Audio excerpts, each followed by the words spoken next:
Here I am down at Science East where nobody else is here, but I wanted to share with you an activity that I think is a lot of fun that we did at our summer camps a couple of years ago, and I thought it would be the perfect thing for people who have a little bit of time on their hands. What I want you to do is make for me a pinball table. Now, I know it looks a little bit challenging, but it's fine because there's no right way to do this. If you end up having to make a really simple one, and then you learn from that and you make a more complicated one and you keep adding on, that's perfect. That's the way I did it. That's the fourth one that I made. Gives you an idea that it might not work out on the first attempt, but that's okay. So here's what we're going to do. What we're going to do is get some cardboard boxes and use that as a starting point.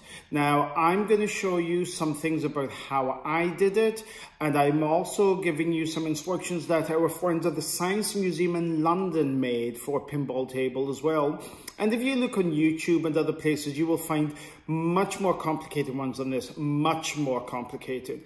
But that's fine. Instead, what we're going to do is see how we get on, and we'll talk a little bit about the science as well. Some of you may not have actually seen pinball before, but there was something they used to get in arcades before video games were around. So it's been around for a long time. Basically, you have a metal ball usually that goes down the table because of gravity. It's at an incline. Depending on how steep the incline is, that tells you how fast the ball is going to move. And then at the bottom, you have flippers that let you push the ball back up to the top, and then it interacts with obstacles on there, which will make the ball do different things, and then it'll come back down again, and then you have to keep hitting it up for as long as you possibly can.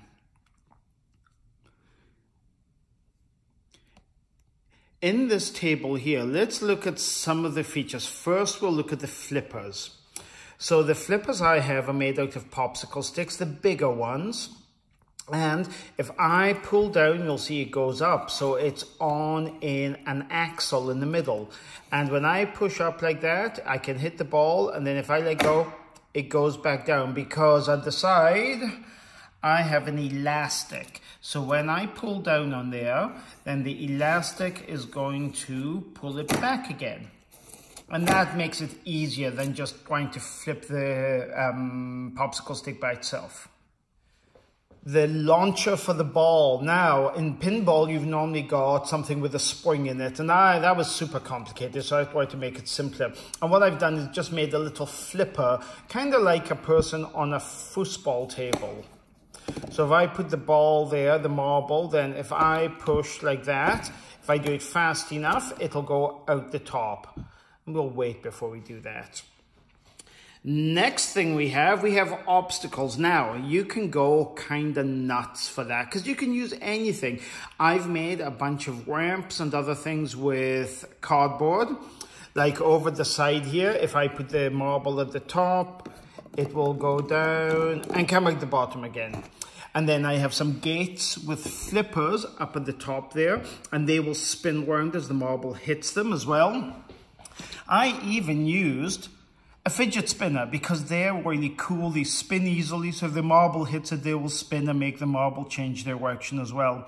And I finished decorating it with some of the bunnies that we make here on our 3D printer. If you've visited the Science Center, you'll have seen a lot of them. Oh, and I found some pom-poms as well, because I had some lying around at home. And that's the whole point. You can use anything at all.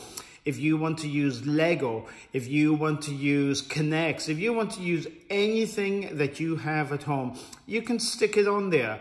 And if it doesn't work out the way you want, move it somewhere else or modify it or test. The whole key to this being successful is to do lots of testing, modifying, testing again until you get what you need. For decoration, you'll see that I've used some stickers, I've used some glitter, and I had some lights that I got at Christmas in the sale, and I put them around the back. And what I should do is I should let you see what it looks like with the lights on, because it looks pretty cool. And now with lights, so you'll see that we have a pretty awesome pinball table. And I should let you see what it looks like when I'm actually playing it as well. It's in action. I'll launch the ball right now.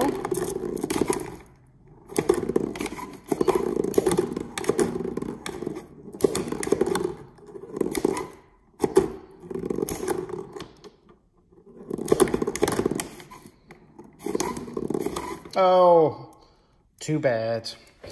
But you get the idea. So it can be lots and lots of fun. I put some points on there, but to be honest, the points don't matter. It's all about just making something that's really kind of cool and fun to play around with.